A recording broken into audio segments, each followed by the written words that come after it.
जय Hind and hello guys, स्वागत है आपका आपके अपने YouTube चैनल ज्ञानदेह होस्ट में। और इस वीडियो में मैं आपको बताने वाला हूं IBPS RRB 14th PO and clerk online form 2025 के बारे में कि कैसे आपको ये फॉर्म फिलअप करना है। गाइस, इस वीडियो के अंदर आपको लेटेस्ट अपडेट के साथ में सभी प्रॉब्लम के हल सहित फॉर्म कैसे फिल करना है मल्टीपल पोस्ट पर, इसके बारे में पूरी जानकारी दी जाएगी। और गाइस, मैं आपको यहाँ पर ये बता दूं कि आप PO की पोस्ट पर भी अप्लाई कर सकते हैं और आप क्लर्क की पोस्ट पर भी अप्लाई कर सकते हैं। और इन दोनों पर अप्लाई करने के लिए आपका अलग अलग लिंक है। और आपको ये बोला है कि आप क्लर्क की पोस्ट पर अप्लाई करेंगे तो आप क्लर्क एक ही पोस्ट है उस पर अप्लाई कर सकते हैं। इसके अलावा जो आपकी PO की पोस्ट है जिसमें कि आपकी ऑफिसर काडरे में स्केल 1, 2 एंड 3 की वैकेंसी है, तो उसमें आप किसी एक पर ही अप्लाई कर पाएंगे। आपको यहाँ पर बोला है कि as per notification a candidate can apply for only one post in officers cadre, जैसे कि ऑफिसर स्केल 1 और स्केल 2 और स्केल 3। तो ये चीज़ आपको यहाँ पर पहले ही मैंने क्लियर कर दी है। इसके अलावा आप लोग इस फॉर्म को 21 सितंबर 2025 तक भर सकते हैं। इसके बाद में आपका लिंक डीएक्टिवेट कर दिया जाएगा। तो आपके पास बहुत ही कम समय बचा है इस फॉर्म को भरने के लिए, तो जितना जल्दी हो सके फॉर्म को अप्लाई कर लेना है। इस वीडियो के अंदर आपको बहुत ही अच्छे से बताया जाएगा कि अगर आपको क्लर्क की पोस्ट पर अप्लाई करना है तो कैसे करना है, और अगर आपको PO की पोस्ट पर अप्लाई करना है तो कैसे करना है। अब चलिए शुरू करते हैं। अगर आपने अभी तक वीडियो को लाइक शेयर नहीं किया हो तो कर देना और चैनल को सब्सक्राइब करके बेल आइकन ऑन कर लेना। फिर जो लिंक मैंने आपको वीडियो के डिस्क्रिप्शन में दिया है आप ओपन करेंगे, आपको जानने को मिलेगा कि ये भर्ती टोटल 13,217 पोस्ट पर निकाली है। एंड फीस की इन्फॉर्मेशन आप यहाँ पर देख सकते हैं। एनी डिग्री कैंडिडेट इसमें अप्लाई कर पाएंगे। किस पोस्ट पर अप्लाई करने के लिए कितनी वैकेंसी निकाली गई है वो आप देख सकते हैं। क्लर्क के लिए 7,972 वैकेंसी, और फिर जो आपकी बाकी ये पोस्ट है ये आपकी PO की कैटेगरी के अंदर आती है, उनके लिए कितनी वैकेंसी है वो भी आप यहाँ पर चेक कर सकते हैं। अप्लाई करने के लिए जैसे कि मैंने कहा कि क्वालिफिकेशन क्या चाहिए उसकी जानकारी भी आप यहाँ पर पोस्ट वाइज देख सकते हैं। फिर फीस की इन्फॉर्मेशन डबल चेक करके आपका एग्जाम पैटर्न और जो सिलेक्शन प्रोसेस है वो आप यहाँ पर देख लेंगे। अब ये सब इन्फॉर्मेशन चेक करने के बाद गाइज, अगर आप इसमें एलिजिबल है और आपका इंटरेस्ट है और आपने अभी तक अप्लाई नहीं किया तो आप यहाँ पर इंपॉर्टेंट लिंक के सेक्शन में आएंगे और आपको यहाँ पर 2 लिंक देखने को मिलेंगे, ऑफिस असिस्टेंट मल्टीपर्पज और स्केल 1, 2 एंड 3। तो अगर आप क्लर्क की पोस्ट पर अप्लाई करना चाहते हैं तो आपको apply online link for office assistant ये वाला लिंक ओपन करना है। और अगर आपको PO की पोस्ट पर अप्लाई करना है तो आप ये सेकंड लिंक ओपन करेंगे।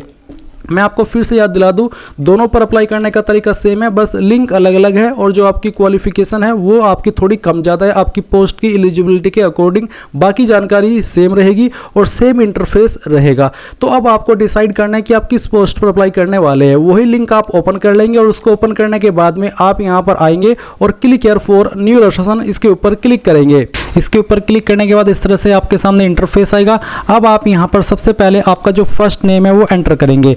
ये नाम आपका फर्स्ट 10th के सर्टिफिकेट के अकॉर्डिंग होना चाहिए। उसके बाद आप फर्स्ट नेम को दोबारा डाल करके वेरीफाई कर देंगे। फिर आपका मिडिल नेम डालेंगे, मिडिल नेम न हो तो आप खाली छोड़ देना। फिर आप यहाँ पर जो आपका लास्ट नेम है वो एंटर करेंगे और लास्ट नेम को दोबारा डाल करके वेरीफाई कर देंगे। इसके बाद आप देखेंगे आपका मोबाइल नंबर, तो आपको यहाँ पर आपका 10 डिजिट का मोबाइल नंबर डालना है, उसको दोबारा डाल करके वेरीफाई करना है। अल्टरनेटिव नंबर के अंदर अगर आपका कोई सेकंड नंबर है जो आप देना चाहते हैं, चाहे वो आपका मोबाइल नंबर हो या लैंडलाइन नंबर, तो वो आप यहाँ पर दे सकते हैं और आप चाहे तो इस ऑप्शन को खाली भी छोड़ सकते हैं। फिर आप आपका ईमेल आईडी यहाँ पर एंटर करेंगे। आपकी ईमेल में @ से पहले जो कुछ भी आता है वो आप यहाँ पर ईमेल आईडी के सेक्शन में टाइप कर देना और उसके बाद डोमेन नेम्स के ऊपर क्लिक करके सेलेक्ट करना कि आपकी ईमेल किस डोमेन पर है। जैसे कि मेरी ईमेल gmail.com पर है तो मैं यहाँ पर gmail.com सेलेक्ट कर लूँगा। तो आप भी आपके डोमेन के अकॉर्डिंग आपका डोमेन सेलेक्ट कर लेना। उसके बाद कन्फर्म ईमेल आईडी के अंदर कंप्लीट ईमेल आईडी एंटर कर देना, कोई डोमेन नेम सेलेक्ट करने की आवश्यकता नहीं है। फिर आप ये सिक्योरिटी कोड डालेंगे। इन सभी की जानकारी को चेक करेंगे जो कि यहाँ पर आपके सामने है, क्योंकि बाद में एडिट का मौका नहीं मिलेगा। और फिर आप सेव एंड नेक्स्ट इसके ऊपर क्लिक करेंगे। अब आपके सामने यहाँ पर कुछ ऐसा इंटरफेस आएगा और आप यहाँ पर देखेंगे कि आपका जो रजिस्ट्रेशन है वो सक्सेसफुल हो चुका है और आपको लॉगिन इन्फॉर्मेशन आपकी डिस्प्ले के ऊपर भी शो होगी। आप यहाँ से भी स्क्रीनशॉट ले सकते हैं इस इन्फॉर्मेशन का, और ये सेम इन्फॉर्मेशन आपको ईमेल और मैसेज के माध्यम से भी सेंड कर दी गई है। इस सेक्शन के अंदर आप आपका फोटो अपलोड करेंगे। पहले आप यहाँ पर वो फोटो अपलोड करना जो कि आपकी डिवाइस के अंदर अवेलेबल है। आप guidelines for scanning the photograph and signature इसके ऊपर क्लिक करके ये जो इंस्ट्रक्शंस आपको दिए गए हैं ये इंस्ट्रक्शंस एक बार चेक कर लेना। बेसिकली अगर आपका जो पिक्सल है वो कम ज़्यादा भी होगा तो भी चल जाएगा, बट जो साइज आपको बोला है कि फोटो का 20 से 50 KB वो आपका 20 से 50 KB के बीच में हो। सिग्नेचर का साइज़ 10 से 20 KB के बीच में रहना चाहिए। बाकी जो आप आगे चल करके लेफ्ट थंब इम्प्रेशन अपलोड करेंगे उसका डायमेंशन, फाइल टाइप और साइज कितना हो वो आप देख सकते हैं। हैंड रिटन डिक्लेरेशन का जो इमेज है वो किसके आधार पर आपको बनाना है, यानी कि कैसा उसको आप फॉर्मेट रखना है, कितना साइज रखना है, वो सब भी आप यहाँ पर देख सकते हैं। और क्या आपको उसमें लिखना है वो भी यहाँ पर आपको दिया गया है। तो एक बार इस PDF को भी चेक कर लेना। इसके बाद आप यहाँ पर ब्राउज के ऊपर क्लिक करेंगे और जो भी आपकी फोटो फाइल है वो आप सिलेक्ट कर लेंगे। मैं इस फॉर्म को डेमो के लिए भरा हूँ तो मैं ये फाइल सिलेक्ट करता हूँ, ओपन करता हूँ, आपका फोटो यहाँ पर इस तरह से आ जाएगा। अब आप यहाँ पर आपका एक लाइव फोटो कैप्चर करेंगे। आप आपका लाइव फोटो अपने अगर कंप्यूटर से फॉर्म को भर रही है तो कंप्यूटर के अंदर जो कैमरा होता है उसका इस्तेमाल करके भी कैप्चर कर सकते हैं, या फिर अगर आप मोबाइल से भर रहे हैं तो आप क्लिक है टू स्कैन, इसके ऊपर क्लिक करके QR कोड स्कैन करेंगे और फिर इसको स्कैन करने के बाद में आप अपने मोबाइल से भी आपका फोटो कैप्चर कर सकते हैं। लाइव फोटो कैप्चर करने के बाद में आपके सामने आपका फोटो आ जाएगा। फिर आप यहाँ पर इसके ऊपर टिक कर देना कि I confirm that this is my valid photo and also agree to above mentioned note. फिर आप यहाँ पर आपका सिग्नेचर अपलोड करेंगे तो ब्राउज के ऊपर क्लिक कीजिए और जहाँ पर भी आपकी सिग्नेचर की फाइल है सेलेक्ट कीजिए, ओपन कीजिए, आपका सिग्नेचर यहाँ पर आ जाएगा। फिर यहाँ पर टिक कर देना और उसके बाद में नेक्स्ट के ऊपर क्लिक करना। अब आती है आपके सामने बेसिक डिटेल। तो सबसे पहले आप यहाँ पर आपकी पोस्ट सेलेक्ट कर लीजिए, आप कौन सी पोस्ट पर अप्लाई करना चाहते हैं। Officer scale 1, general banking officer scale 2, लो ऑफिसर, ऑफिसर स्केल 3, यानी कि जिस भी पोस्ट पर आपको अप्लाई करना है वही पोस्ट आप सेलेक्ट कर लीजिए। अगर आपको ये नहीं पता कि कौन सी पोस्ट पर क्या क्वालिफिकेशन चाहिए तो एक बार फिर से आप चाहे तो नोटिफिकेशन चेक कर लेना। नोटिफिकेशन के अंदर भी आपको सभी इंफॉर्मेशन दी गई है पोस्ट वाइज क्वालिफिकेशन की, और साथ ही साथ जो मैंने इस वीडियो के डिस्क्रिप्शन में हमारी वेबसाइट का लिंक दिया है उसके ऊपर भी दी गई है। आप यहाँ पर पेज नंबर 16 पर देख सकते हैं ऑफिस असिस्टेंट मल्टीपर्पज़ पर अप्लाई करने के लिए क्या क्वालिफिकेशन चाहिए, आपको पूरी इन्फॉर्मेशन यहाँ पर बहुत ही अच्छे से दी गई है। तो आप एक बार इस इन्फॉर्मेशन को चेक कर लीजिएगा और उसके अकॉर्डिंग फिर आप यहाँ पर आपकी पोस्ट सिलेक्ट करेंगे। इसके बाद में आप यहाँ पर आपकी कास्ट कैटेगरी सेलेक्ट कर लेंगे, जैसे कि जनरल या फिर OBC NCL या फिर SC ST या EWS, तो जो भी है वो आप सिलेक्ट कर लेना। उसके बाद में सवाल है कि क्या आप विकलांग है और आपकी विकलांगता 40% या उससे ज़्यादा है, अगर हाँ तो यस, नहीं तो आप नो करेंगे। फिर आप नीचे की तरफ आएंगे और यहाँ पर कुछ और सवाल आपको देखने को मिलेंगे। ये सवाल उन्हीं के सामने एक्टिव होंगे जो कि विकलांग है, क्योंकि ये सभी विकलांगता से जुड़े हुए सवाल है। फिर उसके बाद आप नीचे की तरफ आएंगे और एक और सवाल देखेंगे कि are you a person with specified disability covered under the definition of section 2S। Basically है कि क्या आप इस एक्ट के अकॉर्डिंग लिखने में असमर्थ है और आपको उसके लिए स्क्राइब चाहिए, अगर हाँ तो यस, नहीं तो आप नो कर देंगे। फिर सवाल आता है religion to which you belong, आपका रिलीजन कौन सा है वो आप यहाँ पर सेलेक्ट कर लेना। फिर उसके बाद क्या आप रिलीजियस माइनॉरिटी कम्युनिटी से बिलोंग करते हैं, अगर हाँ तो यस, और उसके बाद में नीचे आएंगे और देखेंगे आपसे पूछा है कि whether serving in government, quasi government, public sector undertaking including nationalised banks and financial institutions. अगर आप ऐसे कैंडिडेट जो कि यहाँ पर इनमें से किसी भी ऑर्गेनाइजेशन के अंदर काम कर रहे हैं तो यस कर देना, नहीं तो नो करेंगे। फिर क्या आप एक्स सर्विसमैन है, अगर हाँ तो यस, नहीं तो आप यहाँ पर भी नो कर देंगे। उसके बाद में नेशनलिटी के अंदर आप इंडियन सेलेक्ट कर लेंगे। फिर आपसे पूछे have you appeared for the CWE CRP RRB अर्लर, क्या आपने पहले भी ही इस वाली वैकेंसी के अंदर अप्लाई किया है जो कि एवरी ईयर आपकी निकलती है, अगर किया है तो यस कर देना और यस करने के बाद में बताना है कि आपने कितने अटैम्प्ट दिए हैं और आपका जो इसके पहले का अटैम्प्ट था यानी कि लास्ट अटैम्प्ट आपका कौन सा था वो आप सिलेक्ट कर लेंगे। बट अगर आप फ्रेशर है, पहली बार ये फॉर्म भर रहे हैं तो आप इसमें नो कर देना। फिर आपसे पूछा state UT for which you want to apply for, कौन से स्टेट के लिए आप अप्लाई कर रहे हैं वो स्टेट आपको सिलेक्ट कर लेनी है। उसके बाद में यहाँ पर आपको regional rural bank of the state वो आपको देखने को मिल जाएगा। और उसके बाद centre for preliminary exam preference first, तो जो आपका प्रीलिम एग्जाम होगा उसकी जो सेंटर की प्रेफरेंस है वो आप पहली चॉइस किसको देना चाहते हैं वो आप सिलेक्ट कर लीजिए। सेकंड चॉइस किसको देनी है वो आप सिलेक्ट कर लेंगे। थर्ड फिर उसके बाद है मेन एग्जाम की प्रेफरेंस, तो आपको मेन एग्जाम की पहली प्रेफरेंस किस सिटी को देनी है वो आप सिलेक्ट कर लीजिए और सेकंड प्रेफरेंस किसको देनी है वो भी आप सिलेक्ट कर लीजिए। फिर पूछा kindly indicate medium of paper, किस लैंग्वेज में आप पेपर देना चाहेंगे वो लैंग्वेज आप सिलेक्ट कर लीजिए। English and Hindi, English and Urdu, आपकी स्टेट के ऊपर जो लैंग्वेज एप्लीकेबल होती है उन्हीं के ऑप्शन आपको देखने को मिलेंगे, आप आपकी चॉइस के अकॉर्डिंग सेलेक्ट कर लेना। फिर आप I intend to bring the following IDs के ऊपर टिक करना और फिर यहाँ पर इनमें से कोई एक आईडी आप सेलेक्ट कर लेना। जो भी आईडी आप सेलेक्ट करते हैं फिर उसका नंबर आपको आईडी प्रूफ नंबर के अंदर डाल देना है। इसके बाद जो आपकी डेट ऑफ बर्थ है वो आप सिलेक्ट कर लेंगे, पैरेड डे, फिर मंथ और जो आपका ईयर है वो आप सिलेक्ट कर लीजिएगा। फिर आपको आपका जेंडर बताना है, जेंडर बताने के बाद में आप आपका मैरिटल स्टेटस बताएंगे जो भी है, उसके बाद में यहाँ पर आपका आधार कार्ड का नंबर डालेंगे, फिर कंसेंट तो आधार वेरिफिकेशन इसमें आप यस कर देंगे, पैन कार्ड का नंबर डाल देंगे, फिर पूछेगी कि आप जुड़वा भाई बहन है, अगर हाँ तो यस, नहीं तो आप नो करेंगे। फिर यहाँ पर गाइज आप नीचे की तरफ देखेंगे फादर नेम और फिर आपका मदर नेम, तो आप दोनों चीज़ें यहाँ पर डाल दीजिएगा। एड्रेस फॉर कॉरेस्पॉन्डेंस यानी कि प्रेजेंट एड्रेस, तो जो भी प्रेजेंट एड्रेस है वो आप लाइन 1, 2, 3 के अंदर थोड़ा थोड़ा पार्ट आपके एड्रेस का डाल देंगे। और एड्रेस डालते समय कोई स्लैश, कोई कॉमा या स्पेशल कैरेक्टर लगाने की आपको आवश्यकता नहीं है, नहीं तो एरर आता रहेगा। उसके बाद आप आपकी स्टेट सेलेक्ट करेंगे, फिर आपकी जो भी डिस्ट्रिक्ट है वो डिस्ट्रिक्ट आप सेलेक्ट कर लेंगे, एंड देन जो आपका पिन कोड है वो भी आपको यहाँ पर डाल देना है। इसके बाद आता है permanent address, same as correspondence address. तो अगर आपका प्रेजेंट और परमानेंट एड्रेस सेम है तो आप यहाँ पर इस बॉक्स को टिक कर देना। उसके बाद आप यहाँ पर नीचे की तरफ देखेंगे choose the address for GST invoicing, किस एड्रेस के ऊपर आप अपनी एप्लीकेशन फीस की स्लिप भेजना चाहते हैं वो आप सेलेक्ट कर लीजिए। उसके बाद आप यहाँ पर नीचे सेव एंड नेक्स्ट के ऊपर क्लिक करेंगे। अब आपके सामने क्वालिफिकेशन, एक्सपीरियंस और लैंग्वेजेस का सेक्शन आ चुका है। आपकी क्वालिफिकेशन 21 सितंबर 2025 तक कंप्लीट हो जानी चाहिए। तो सबसे पहले आप यहाँ पर 10वीं की इन्फॉर्मेशन भरेंगे, 10वीं आपने किस बोर्ड के द्वारा की है उस बोर्ड का नाम आपको यहाँ पर लिखना होगा। उसके बाद में कब आपने आपकी 10वीं पास कर ली थी उस साल आप यहाँ पर सेलेक्ट कर लेंगे, पहले आपका मंथ और फिर आपका जो ईयर है वो, और उसके बाद में आप आपकी यहाँ पर डेट भी सिलेक्ट कर लेंगे। उसके बाद परसेंटेज कितनी थी वो आप यहाँ पर डाल देंगे। अगर आपके नंबर CGPA के अंदर है तो आप उनको परसेंटेज में कन्वर्ट करके फिल करेंगे। क्लास आपकी क्या है वो आप सेलेक्ट कर लीजिएगा। फिर यहाँ पर आती है ग्रेजुएशन या उसके बराबर की योग्यता, तो name of the board, university या इंस्टीट्यूट, तो जहाँ से भी आपने की है आपकी ग्रेजुएशन उसका नाम आपको यहाँ पर एंटर करना है, पूरा नाम आप यहाँ पर डाल देना। फिर आपके पास इनमें से कौन सी डिग्री, अगर इनमें है तो आप यहाँ से सेलेक्ट कर ले, इनमें नहीं है तो अदर्स के ऊपर क्लिक करके खुद से अपनी क्वालिफिकेशन का नाम एंटर कर दे। अगर इन्हीं में है तो आप यहीं से सेलेक्ट कर लेना।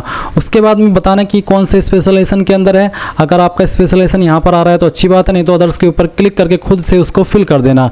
फिर आप यहाँ पर डेट ऑफ पासिंग बताएंगे, आपकी परसेंटेज और मार्क्स, और फिर आपकी क्लास ग्रेड क्या है वो भी आप दे देंगे। सेम वे में अगर आपके पास PG डिग्री है तो आप PG डिग्री की जानकारी भर देंगे, कोई प्रोफेशनल क्वालिफिकेशन है तो उसकी जानकारी भी आप भर सकते हैं। फिर एक सवाल है कि whether local language of the state selected was studied in standard 8 or any level above standard 8 in government recognized board of education school or having any certificate to the effect for standard 8 or any level above standard 8। Basically उन्होंने इतनी भसड़ इसमें line में फैलाई है, but इसका simple सा मतलब मैं आपको बता दूं कि आपकी स्टेट की जो भी लोकल लैंग्वेज है क्या वो आपने 8वीं कक्षा के अंदर या फिर किसी हायर क्वालिफिकेशन जैसे कि 10वीं 12वीं या कोई अन्य हायर क्वालिफिकेशन उसमें पढ़ी है वन ऑफ सब्जेक्ट के रूप में। अगर आपने वो नहीं पढ़ी है, ना 8वीं में, ना 10वीं में, ना 11वीं में, ना 12वीं में, ना किसी हायर क्वालिफिकेशन में, और आपने कोई ऐसा एग्जाम पास किया है जो कि आपकी उस लोकल लैंग्वेज से जुड़ा हुआ है, तो भी आप यहाँ पर इसमें यस कर सकते हैं। तो अगर आपने 10वीं 12वीं या 8वीं या फिर किसी भी क्लास में 10वीं को आपकी लोकल लैंग्वेज को पढ़ा है, और वो लोकल लैंग्वेज कौन सी होनी चाहिए, जिनके ऑप्शन आपको यहाँ पर नीचे दिए हैं, तो मैंने हिंदी को पढ़ा है, मैं हिंदी सेलेक्ट कर लेता हूँ। फिर सवाल पूछेगी कि आपको कंप्यूटर की नॉलेज है, अगर हाँ तो यस, और उसके बाद में आप बताइए कि आपको किस तरह से नॉलेज है, सर्टिफिकेट है कंप्यूटर में, या फिर डिप्लोमा है, या फिर डिग्री, या फिर आपने 10वीं के अंदर एज ए सब्जेक्ट पढ़ा है, या फिर IT एज ए सब्जेक्ट, तो जो भी है वो आप यहाँ पर सिलेक्ट कर लेना। उसके बाद वर्क एक्सपीरियंस, तो अगर आपके पास कोई एक्सपीरियंस है या फिर आप ऐसी पोस्ट पर अप्लाई कर रहे हैं जिस पर एक्सपीरियंस कंपल्सरी रूप में मांगा है, तो आप यहाँ पर प्रेजेंटली वर्किंग में बताएंगे कि आप अभी प्रेजेंटली काम कर रहे हैं, अगर हाँ तो यस, नहीं तो आप नो करेंगे। उसके बाद नेम ऑफ द एम्प्लॉयर के अंदर उस कंपनी का नाम देंगे या उस बैंक का नाम जहाँ पर आपने काम किया है, डेजिग्नेशन के अंदर उस पोस्ट का नाम जिस पोस्ट पर रह करके आपने काम किया है, और फ्रॉम के नीचे जो डेट मंथ ईयर है यहाँ पर वो डेट डालेंगे जब आपने जॉब ज्वाइन की थी, और टू के नीचे आप वो डेट डालेंगे जब तक आपने जॉब की थी। नेचर ऑफ ड्यूटीज, किस तरह का आप काम करते थे उसके बारे में थोड़ा शॉर्ट में यहाँ पर बता देंगे। फिर रीजन ऑफ लिविंग, क्यों आपने जॉब छोड़ी, इसका कोई छोटा मोटा रीजन यहाँ पर दे देना। उसके बाद आप यहाँ पर इस इन्फॉर्मेशन को ऐड कर देंगे।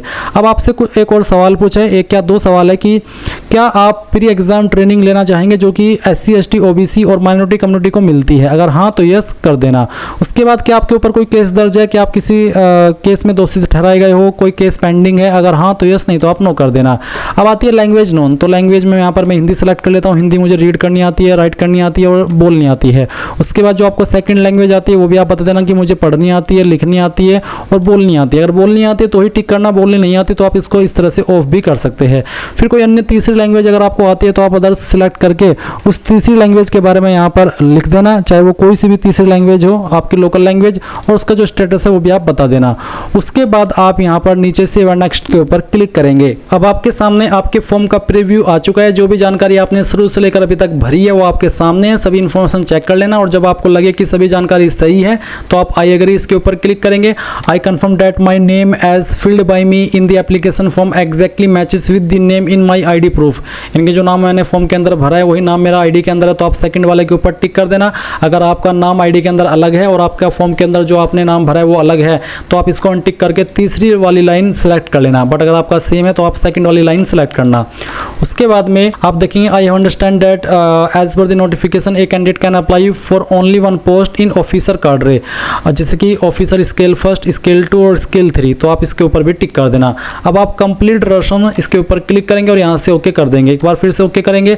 अब आपको यहाँ पर डॉक्यूमेंट्स अपलोड करने हैं, तो पहले लेफ्ट थंब इंप्रेशन अपलोड करेंगे। एक बार फिर से बता दूं, लेफ्ट थंब इंप्रेशन का जो साइज है या फिर उसका जो फॉर्मेट है वो कैसा होना चाहिए उसके बारे में आपको यहाँ पर जानकारी दी गई है। पिक्सल भी आपको बताया है।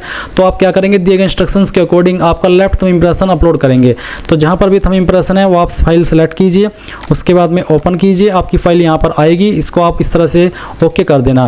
फिर आप देखेंगे हैंड रिटन डिक्लेरेशन। ये जो हैंड रिटन डिक्लेरेशन है आपको यहाँ पर इसके अंदर भी देखने को मिल जाएगा। ये लाइन एज इट इज आपको लिखनी होगी और सेम लाइन मैंने जो इस वीडियो के डिस्क्रिप्शन में हमारी वेबसाइट का लिंक दिया है यहाँ पर भी दी है। आप यहाँ पर मेरे नाम की जगह पर अपना नाम लिख देना और बाकी लाइन ऐसे ही लिख देना और फिर उसका साइज 50 से 100 KB के बीच में आपको रखना है। तो और फिर आप चूज फाइल के ऊपर क्लिक करेंगे और जहाँ पर भी आपका डिक्लेरेशन है उसको सिलेक्ट करेंगे। आपका डिक्लेरेशन इस तरह आएगा, फिर आप इसको ओके कर देना। अब आएगा SSC या फिर जो आपका 10वीं के बराबर का सर्टिफिकेट है उसको अपलोड करने को। फॉर्मेट PDF का रखा है। और गाइज अगर आपका इमेज में तो आप उसको PDF में कैसे बनाएंगे वो जान लीजिए। गूगल में आना, सर्च करना इमेज टू PDF, पहले वाली वेबसाइट ओपन कर लेना, सिलेक्ट JPG इमेजेस के ऊपर क्लिक करना और जो आपका 10वीं का सर्टिफिकेट है उसको आपको फाइल को सिलेक्ट करना है, ओपन करना है और फिर कन्वर्ट टू PDF के ऊपर क्लिक करके इस फाइल को PDF के अंदर बना लेना है। डाउनलोड PDF के ऊपर क्लिक करना है और फिर आप उस फाइल को यहाँ पर सिलेक्ट करेंगे। तो चूज फाइल के ऊपर क्लिक करना और जहाँ पर भी आपकी मार्कशीट की फाइल है वो आप यहाँ पर सिलेक्ट करेंगे और उसके बाद में ओपन करेंगे। आपकी फाइल यहाँ पर इस तरह से अपलोड हो जाएगी, फिर आप ओके कर देना। उसके बाद आई कंफर्म इसके ऊपर टिक करना। I agree to connect to DigiLocker. अगर आप डिजिलॉकर के माध्यम से कनेक्ट होकर के आपकी इन्फॉर्मेशन जैसे कि name, DOB, mobile number, gender, Aadhaar number, SSC graduation detail ये फैच करना चाहते हैं, कनेक्ट करना चाहते हैं तो आप यस करेंगे और इस यस करने पर आपको डिजिलॉकर की वेबसाइट के ऊपर ट्रांसफ़र किया जाएगा, जहाँ पर आप डिजिलॉकर के अकाउंट में लॉगिन होंगे और जो डिटेल्स है उसको अलाउ करेंगे, यानी कि अपनी परमिशन देंगे। बट अगर आप नहीं कराना चाहते डिजिलॉकर से फैच तो आप नो कर दीजिए क्योंकि ये कंपलसरी नहीं है। फिर आप ये जो सिक्योरिटी कोड आपके सामने आ रहा है ये सिक्योरिटी कोड एंटर करेंगे, सेव एंड नेक्स्ट के ऊपर क्लिक करेंगे और यहाँ से ओके कर देंगे।